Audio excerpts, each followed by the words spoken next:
रस्त्याच्या दुरावस्थेचा जाब विचारणाऱ्या सामाजिक कार्यकर्त्यांवर मारहाण.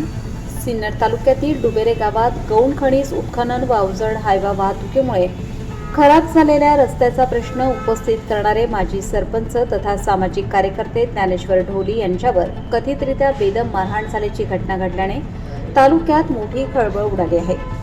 गावातील प्रश्न मांडणाऱ्या व्यक्तीवरच हल्ला होत असेल तर सामान्य नागरिकांनी न्याय कोणाकडे मागायचा, असा संतप्त सवाल ग्रामस्थांकडून उपस्थित केला जात आहे.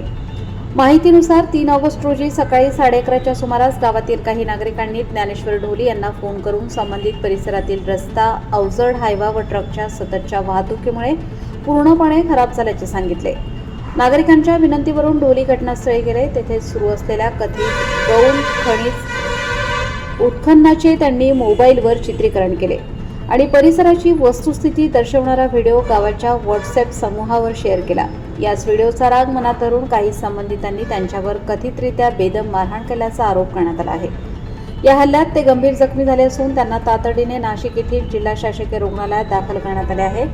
त्यांच्यावर उपचार सुरू आहेत. घटनेची माहिती मिळताच सिन्नर पोलीस रुग्णालयात दाखल झाले.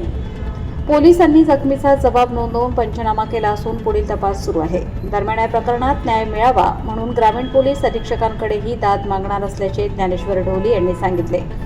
या घटनेमुळे डुबेरे परिसरात तीव्र संतापाचे वातावरण निर्माण झाले आहे. संबंधित ठिकाणी सुरू असलेल्या कथित गौण खनिज उत्खननाची तातडीने चौकशी करून ते कायदेशीर आहे की बेकायदेशीर, आवश्यक शासकीय परवानग्या, रॉयल्टी व इतर नियमांचे पालन करण्यात आले आहे का, याची सखोल पडताळणी करावी अशी मागणी ग्रामस्थांनी केली आहे. तसेच हल्ल्यात सहभागी असलेल्या सर्व संबंधितांवर कठोर कायदेशीर कारवाई करून त्यांच्या विरुद्ध गंभीर स्वरूपाचे गुन्हे दाखल करावेत, अन्यथा ग्रामस्थांना लोकशाही मार्गाने तीव्र आंदोलन छेडावे लागेल असा इशाराही काही ग्रामस्थांनी दिला आहे. गावातील प्रश्न मांडणाऱ्या आणि जनहितासाठी आवाज उठवणाऱ्या व्यक्तींवर हल्ले होत असतील तर ही अत्यंत गंभीर बाब असून प्रशासनाने या प्रकरणाची निष्पक्ष चौकशी करून दोषींवर कठोर कारवाई करावी अशी मागणी जोर धरत आहे. नमस्कार, मी ज्ञानेश्वर ढोली, माजी सरपंच डुबेरे. गावातील काही लोकांचा फोन आला होता का रस्ता खूप खराब झालेला आहे. 4 रस्त्यात एक देवी रस्ता, तर तिथून हायवा चालत आहे खडी क्रेशरच्या. तर मला बोलले त्यांच्याकडून रस्ता करून घ्यायचा, तुम्ही लवकर या. त्यांचा 9:30चा टाईम होता, पण मला जरा थोड्या गाडी पंक्चर झाल्यामुळे मला 11:30 वाजले येता. तर 11:30ला मी गेल्यानंतर जागेवर गेलो तर ते लोक निघून गेले होते. ते लोक बोलले तुम्ही फक्त भाऊ त्यांना भेटून या, त्यांच्याशी बोलून या. त्याकरता मी तिथे जागेवर गेलो आणि गाडी ज्यांनी मला मारलं मी त्याच्या इथे गाडी लावली. मला माहीत नाही त्याची जागा आहे खडी क्रेशरवाल्याची. तर मी तिथे लावलं. तिथून व्हिडिओ शूटिंग काढली एक समाजसेवक असल्यामुळे आणि गावाला तो ग्रुप पाठवलं का हे काय चालू आहे अलिगली धंदा, आमचा रस्ता खराब करताय आणि आम्हाला का टाकत नाही, याच्यापुढे भुजंग कोण आहे. तो समोरचा जो अण्णा संतू वारुंशे, नितीन शंकर वारुंशे, सागर शंकर वारुंशे हे तिघे बी आले.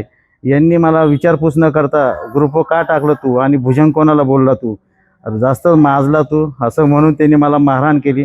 लोखंडी पट्टा होता त्यांनी मारहाण केली. त्याच्या पुतण्यानी हातात लाकूड होतं, त्या लाकडांनी मला मारहाण केली.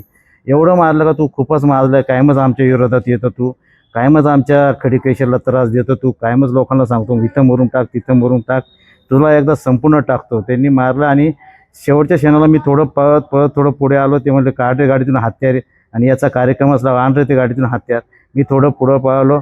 नशीब माझं मी थोडं पुढं गेल्यामुळे मला एका व्यक्तीने वाचवलं, त्याच्या गाडीवर बसून मला पुढे नेलं. पण याच्यात मी एवढं सांगू इच्छितो की माझ्यासारखा समाजसेवक जर असे कामं करत असेल, आम्ही जर समाजाच्या भरवशावर असं करत असेल, हे भूमाफियावाले खडी क्रेशरवाले असे मारहाण करत असेल तर आम्ही कोणाच्या भरवशावर लढायचं. जो कायदा आहे, कायद्यावाल्यांनी अजून काहीच केलेलं दिसत नाही, ते दबावाखाली आहेत असं मला वाटतं. आज मला 4 दिवस झालेले इथं ॲडमिट होऊन, फक्त मला अजून काहीच न्याय भेटत नाही असं मला वाटतं माझ्या जीवाला. तर मला न्याय भेटावा एवढंच माझी कळकळीची विनंती. ह्या पुढील भूमिका अशी राहील, नाही मला न्याय भेटला तर मी अन्नत्याग करेल किंवा मी आंदोलन करेल. कारण मी समाजसेवक की माझा तो न्याय, मला कायद्याने जायचं आहे. मी जास्त म्हणजे हे ज्या गुंडांनी मारलं त्या गुंडांसारखा मी गुंड नव्हे. मी कायद्याने जाणार आणि कायद्याने न्याय मागणार मी सर्व. तसेच मी पोलीस ग्रामीण यशविनला सुद्धा मी निवेदन देणार आहे, म्हणजे मला लवकरच न्याय भेटेल.